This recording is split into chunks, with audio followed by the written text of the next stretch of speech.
Bom, pessoal, vamos aqui a mais uma avaliação de trabalho, né, de artigo científico.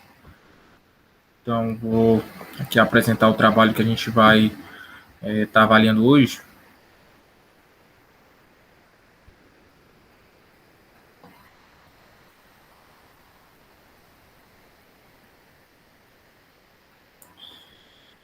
Bom, o trabalho que a gente está avaliando é esse, né, intitulado Qual a influência da ordem dos exercícios, né, sobre a força muscular, os ganhos na força muscular e em hipertrofia. Uma revisão sistemática com meta-análise. Foi publicada aqui na European Journal of Sport Science, 2020. Foi uma revisão, como eu falei, okay? Que foi publicada por Nunes e colaboradores. Então, em resumo, o objetivo desse trabalho foi verificar, né, eles fizeram passo a passo aqui, eles descreveram, então eles revisaram sistematicamente os estudos disponíveis na literatura sobre a ordem dos exercícios influenciando nos ganhos de força e hipertrofia muscular.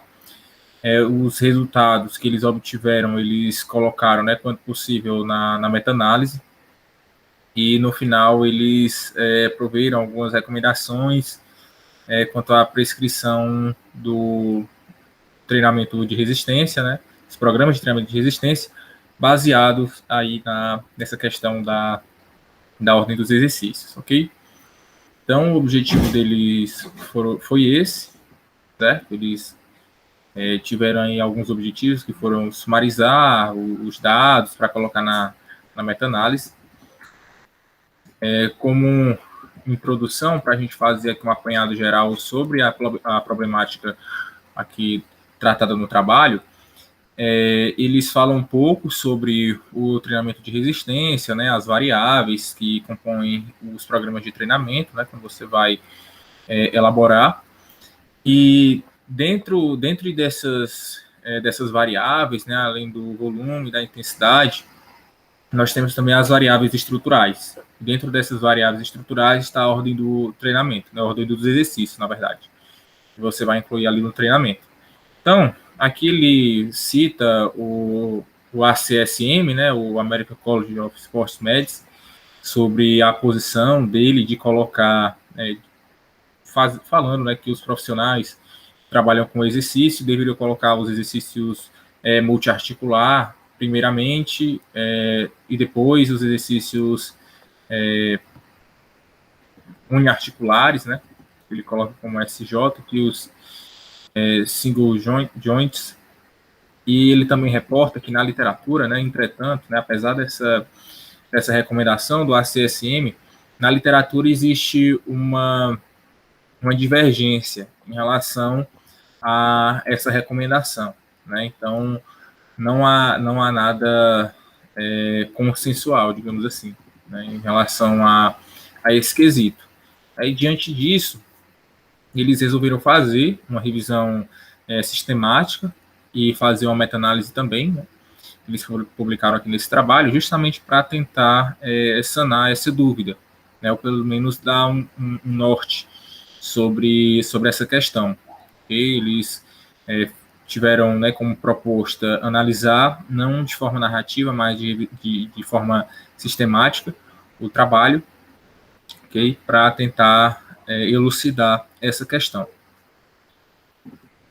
Em relação à metodologia, eles fizeram uma metodologia básica, né, referente às revisões sistemáticas. Então, eles fizeram todo o passo a passo aqui, comumente realizado, fizeram uma busca na literatura, né, utilizaram aqui o MED, Medline, Scopus, Cielo e Sport Discos, né, essas databases.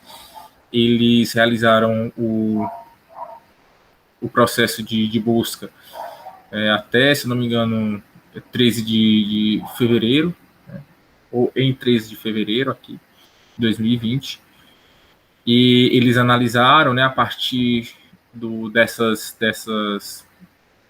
bases de dados, utilizando aqui os comparadores booleanos, processo como geralmente é descrito nas revisões, né. Critérios de inclusão, Então, o que foi que eles incluíram, né? Os estudos que estavam escritos em inglês, português, estudos que tinham acompanhamento longitudinal, e aí eu faço um apontamento, eu acho que a nomenclatura talvez deveria ser os estudos que analisaram a intervenção, né, analisaram esse tipo de intervenção, levando em consideração que análise de intervenção, seja ela treinamento, dieta, ela deve ser analisada a partir da perspectiva dos ensaios clínicos, né? Então, não sei se longitudinal, né, investigações longitudinais, elas seria propriamente o nome, né? Talvez ensaios clínicos seria o mais recomendável. Em relação aqui à, à língua, né, dos trabalhos incluídos, talvez não só inglês e português, mas não restringir para a questão da língua, né? Além disso, além dessa parte dos trabalhos, né, que ele classificou aqui como longitudinal, que deveriam ser incluídos, os trabalhos, né, deveriam incluir aqui essa questão da ordem dos exercícios, né, diferentes, para que haja ali uma comparação, certo? Aqui no trabalho. Então, teve aqui, eles preferiram, né? Eles incluíram trabalhos que falavam sobre hipertrofia e sobre força muscular.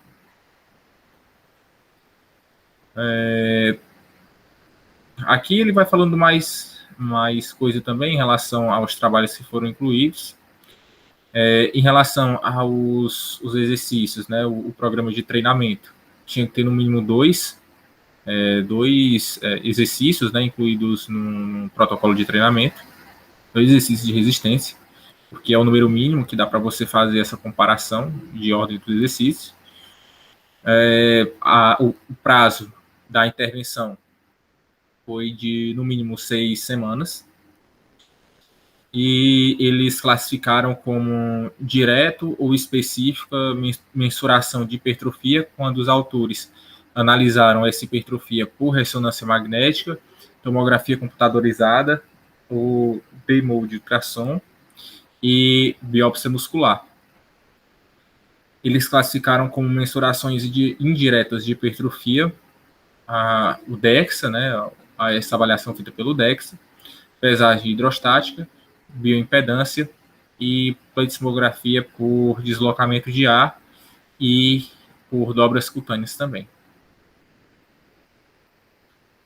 Aqui, nessa parte da extração dos dados, ele vai falar, né, como foi feito esse processo de tabulação dos dados, né, que, quando possível, os autores, né, aqui desse presente trabalho, eles contataram os autores de estudos onde eles ficaram em dúvida, né, em relação a alguns pontos. Eles classificaram aqui os indivíduos, essa parte aqui de classificação dos status de treinamento e idade, né? Eles classificaram os indivíduos como treinados quando eles completaram,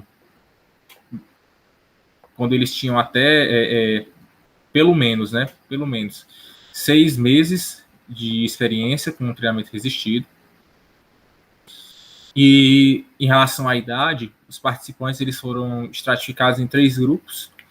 Nós temos aqui o grupo jovem, entre 18 e 39 anos, foram considerados jovens, entre 40 e 60 de meia idade, e igual ou superior a 60 considerado como idosos, né? Como velhos idosos. Né? Em relação à qualidade metodológica, eles utilizaram aqui essa tabela, essa ferramenta de avaliação de risco de viés chamada Testex. Em relação a essa metodologia para avaliação do risco de viés, eu sigo outra lógica, certo? Quando a gente está falando de intervenção ela é analisada como se fosse um ensaio clínico, né? E os ensaios clínicos, eles são melhor avaliados dentro do ponto de vista, quando a gente está falando de revisão e avaliação de risco de viés, o que seria o mais recomendável seria talvez aqui a ROB 2, né, da Cochrane, para avaliar efeitos de intervenção, certo? Então, essa questão de tratar o exercício como intervenção diferente das outras e com outras métricas, eu não acho tão interessante. Okay? Então, seria interessante eles colocarem aqui para avaliação do risco de viés a ROB2, da Cochrane. Em relação aqui à análise estatística da meta-análise, né, eles fizeram a comparação da ordem dos exercícios entre os multiarticulares, os uniarticulares, mais precisamente aqui da meta-análise em si, né?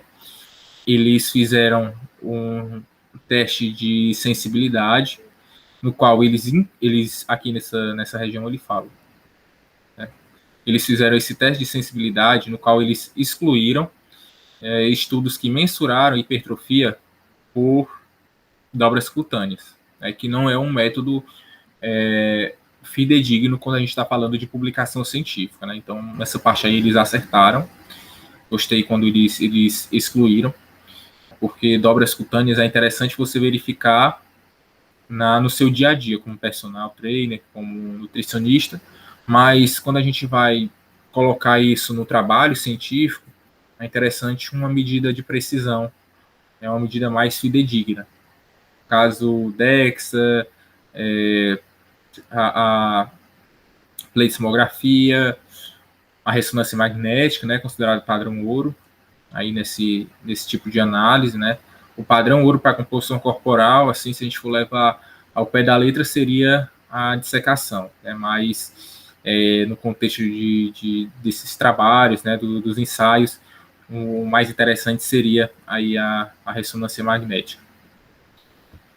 Então, ainda sobre essa parte estatística, em relação à sensibilidade, o que eu chamaria a atenção nesse caso, como eles também excluíram esses estudos que falavam sobre a hipertrofia sendo mencionada com as dobras cutâneas, eu também excluiria, e um apontamento que eu fiz, os estudos que incluíram indivíduos destreinados, né? Por quê?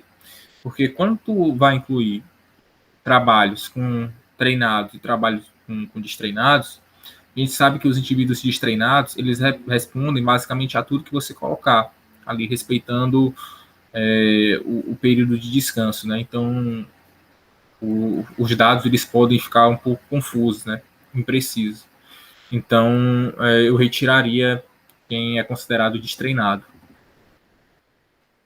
E, então, do resto aqui, não tenho mais nenhum apontamento, né? Eles fizeram basicamente como portado nas revisões, sem nenhuma surpresa, sem nenhum apontamento a mais, né? Esse 2 é uma estatística que vai verificar o grau de heterogeneidade dos trabalhos, né? Então, ele coloca aqui como menor que 50 indica baixa heterogeneidade, entre 50 a 75, moderada heterogeneidade, e maior que 75, alta heterogeneidade, né? Essa heterogeneidade, se a gente for falar de uma visão geral, é como se fosse o grau de discrepância aí dos trabalhos, né? Engloba tanto o resultado, tanto quanto a parte metodológica, né? Engloba aí muita coisa, certo? E ela é influenciada aí por alguns fatores. Você tem aí critérios para avaliar essa questão da heterogeneidade, né? Quando ela é muito acentuada, fica muito difícil você tomar uma conclusão a partir ali do resultado da meta-análise, né? Do forest plot, do forest plot, né? Aqui eu li funnel plot, já ia pronunciar a palavra, mas no caso eles não fizeram funnel plot, que é um gráfico para você avaliar também o risco de viés de publicação nesses trabalhos incluídos, porque como foram poucos estudos que eles pegaram realmente para fazer aqui o trabalho, não ficaria muito bem informativo, né, pelo que eles colocaram aqui. Em relação aqui aos resultados, ele mostra como foi feito o processo desde a identificação dos estudos, né, todo o processo de tabulação dos dados, verificação do que estava elegível, do que não estava elegível, como é recomendado, né, que as revisões sistemáticas passam, e no final restaram 11 trabalhos aqui, serem avaliados. Né. Então, características dos trabalhos incluídos. Aí, como característica, a gente vai para essa tabela. Aqui ele coloca, né, uma descrição geral dos trabalhos. E deixa eu ver quantos tem. São os 11 mesmo, né? Aqui, em relação aos trabalhos, eu tenho umas considerações a falar, porque quando ele vai falar a respeito aqui na conclusão, né, essa conclusão dele, a conclusão aqui da revisão, ela pode ficar enviesada por conta que nos trabalhos incluídos a gente tem diferentes situações. Então, existem indivíduos, né, com diferentes graus de experiência com treinamento. Então, se nós formos pegar um indivíduo treinado, não é interessante comparar com o destreinado. Né, o que o treinado faz, quando comparado ao que o destreinado faz, para um ganho de alguma coisa, né, não é interessante você comparar, porque nós já sabemos que os indivíduos destreinados, eles respondem bem, né, a qualquer estímulo, né, eles geralmente ganham tem mais resultado, né, com o estímulo inicial ali do processo de treinamento, então não seria interessante você fazer esse tipo de inclusão. Indivíduos de modalidades diferentes também, então nós temos aqui atletas de judô, nós temos indivíduos aqui, ele colocou aqui como esporte diferente da musculação, judô, mas eu acredito que os outros devam ser praticante recreacional, né, devam ter alguns bodybuilders, não sei, mas só do fato de você colocar um trabalho, né, com um indivíduo de diferentes modalidades, isso pode influenciar também nos resultados em relação à resposta à força muscular. O tempo das sessões de treinamento são diferentes, né? Então você tem ali 6 semanas, 12 semanas, 8 semanas, 7 semanas, 6 semanas. Então isso também pode influenciar a resposta. Além do tempo, você tem a dosagem dos exercícios diferentes. Então, a característica dos programas de treinamento também são diferentes, ok? Em relação à ordem dos exercícios, pelo que está sendo exposto aqui, eles verificaram, né, entre multiarticular, uniarticular, exercício para a parte superior, exercício para a parte inferior, certo? Então, do meu ponto de vista, os estudos incluídos, eles estão bem diversos, né? Eles diversos no sentido de que você não pode fazer algumas comparações aqui entre treinados e destreinados, né? Então, trabalhos com destreinados eu excluiria, certo? Excluiria aqui todo esse processo aqui de revisão. Em relação à escala, essa escala ela apresenta uma numeração maior, né, do que a ROB2, que pode favorecer a você colocar os trabalhos como baixo risco de viés, né, com alta qualidade metodológica. Então, em relação à tabela, eles classificaram de acordo com esse checklist, né, a Testex, mas eu reitero, né, um posicionamento a favor da ROB2 para intervenções. Então, vamos aqui ao gráfico, né, da meta-análise. Em relação aqui ao gráfico, eu vou falar mais especificamente do gráfico A do que do gráfico B, porque o gráfico B, ele ressalta, ele ainda fica com a hipótese nula, né, de que não foi observado, né, não há diferença. Na verdade, a gente não pode dizer que não há diferença, né, só não foi observado, aqui no caso fica inconclusivo, essa questão da hipertrofia muscular relacionada à ordem dos exercícios, né? Se a ordem dos exercícios ela interfere na hipertrofia muscular, isso daqui não foi verificado, né? Então ainda fica inconclusivo, né? Não quer dizer que o efeito não exista, mas ainda é inconclusivo aqui, né? Se você for sumarizar aqui os trabalhos.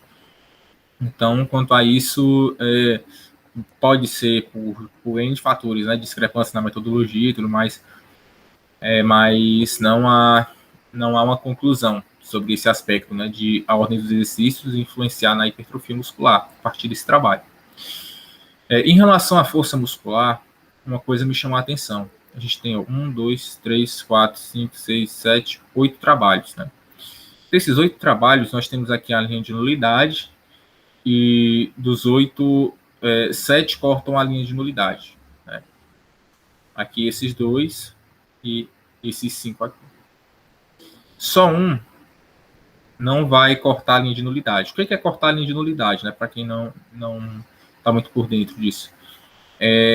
Essa linha horizontal, né, você tem aqui o estimativa ponto, você tem a linha horizontal. Essa linha na horizontal é um intervalo de confiança.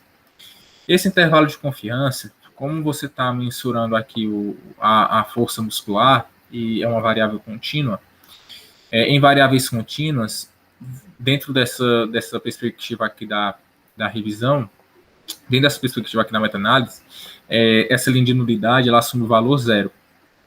Né? Quando o intervalo de confiança ele toca essa linha de nulidade, quer dizer que aquele resultado ali ele é impreciso, certo? Ele é impreciso para dizer o que ele está afirmando. Então, aqui, desses trabalhos que tocam a linha de nulidade, não tem como você falar com um grau de confiança adequado que a ordem dos exercícios vai influenciar a hipertrofia muscular. Não tem como você falar, né? Porque os intervalos de confiança estão tocando a linha de nulidade.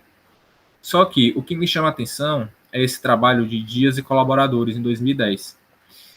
Esse trabalho, ele diferencia, né, dos outros, ele diferencia muito, é o único que não toca a linha de nulidade e faz com que o diamante, né, interfere com que o diamante ele vá para um determinado lado em relação à linha, né, ele não toca, fazendo com que o diamante não toque a linha de nulidade e dando a entender que a ordem dos exercícios ela influencia no ganho de força.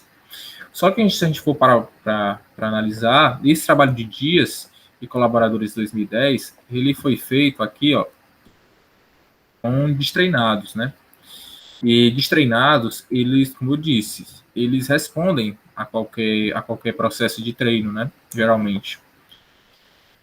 Então, ó, em relação a essa comparação aqui, né, porque você junta tanto treinado quanto destreinado, eu retiraria esse destreinado, né? Porque talvez isso valeria só para destreinado, e no caso de destreinado não tem por que você fazer tanta modificação ali no processo de treinamento. Nós temos ali algumas preocupações a mais, né? Como fazer com que o indivíduo ele aprenda a executar de uma forma coerente ali o treino, né?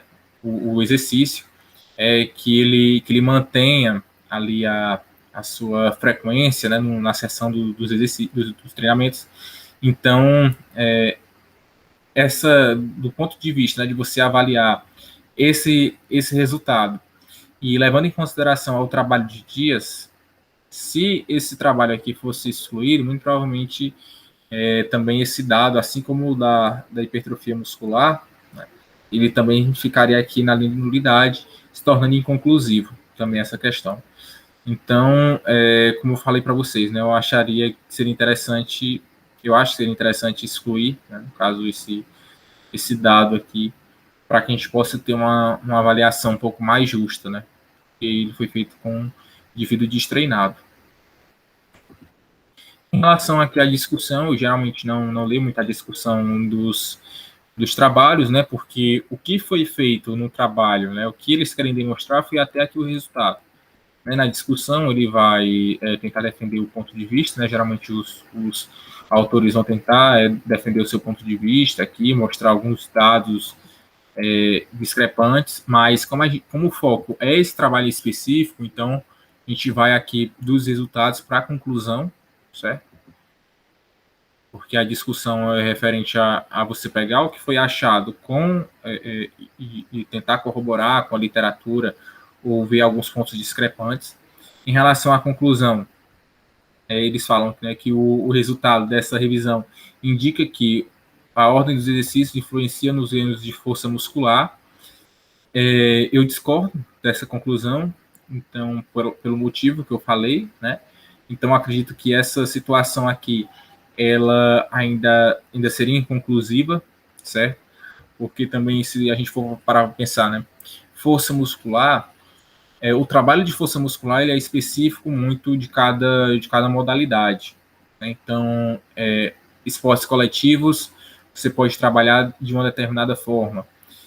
Esportes onde eu necessito, ali, por exemplo, o LPO, ou esportes onde eu necessito realmente de uma força mais, entre aspas, bruta, né? A programação do treinamento ela pode mudar. Então, essa questão da ordem dos exercícios, aí trazendo, né, o trabalho para uma aplicação prática, né? Que essa ordem ela vai ser dependente da característica do esporte. Né? Dentro da característica do esporte, você vai verificar essa questão da ordem. Né? Num treinamento voltado à hipertrofia, né, um treinamento de força, onde você quer otimizar a hipertrofia, quando você vai fazer, por exemplo, um treino de perna, eu particularmente gosto de fazer o exercício de agachamento primeiro, porque o agachamento é um exercício que demanda muito da musculatura do membro inferior e é um exercício onde geralmente dá para você pegar muita carga, né? Dá para você fazer um trabalho maior ali quando comparado a algum exercício de máquina. Então a gente tem que pensar na característica, né, da modalidade. Geralmente no treinamento de perna as pessoas utilizam o agachamento primeiro, né, geralmente. Vai depender também do objetivo, né, da pessoa e da condição atual que ele está. Então, o processo de montagem, ele vai depender muito disso. Né? Então, fazendo aqui uma conclusão geral do trabalho, a partir dos dados que foram apresentados, dentro dessas questões que eu apresentei para vocês, não há um robustez muito grande para você confirmar essa conclusão em relação à ordem dos exercícios influenciando na força muscular, não. Né, visto que você misturou aí indivíduos com diversos tipos de experiência no treinamento, né, indivíduos que participavam de outros esportes, entende? Então, seria interessante talvez fazer uma análise de subgrupo para ficar algo mais informativo, né? E em relação à parte prática, como eu falei, vai depender muito da modalidade, da característica da modalidade, para que você possa fazer uma prescrição mais assertiva. Ok? Então, pessoal, eu agradeço quem ficou até agora na nossa avaliação semanal de trabalhos. Vou tentar postar 2 trabalhos por semana, a depender do tempo, mas o intuito é esse, de promover um debate mais transparente, né? Levar essas questões do treinamento a um debate mais metodológico, estatístico, para que ele possa nos explicar a prática, né? Porque a ciência ela vai tentar explicar o que acontece na prática, ela não vai inventar nada de novo, principalmente nessa área do treinamento. Então, ela vai tentar aí nortear para que a gente possa fazer uma prescrição mais assertiva, certo? Quem concordar ou discordar de algum ponto da análise pode deixar aqui nos comentários, porque o intuito é levar, né, esse debate metodológico e de aplicação prática para o ambiente, né, onde está inserido tanto pesquisador quanto consumidor de ciência. E é isso, pessoal. Obrigado.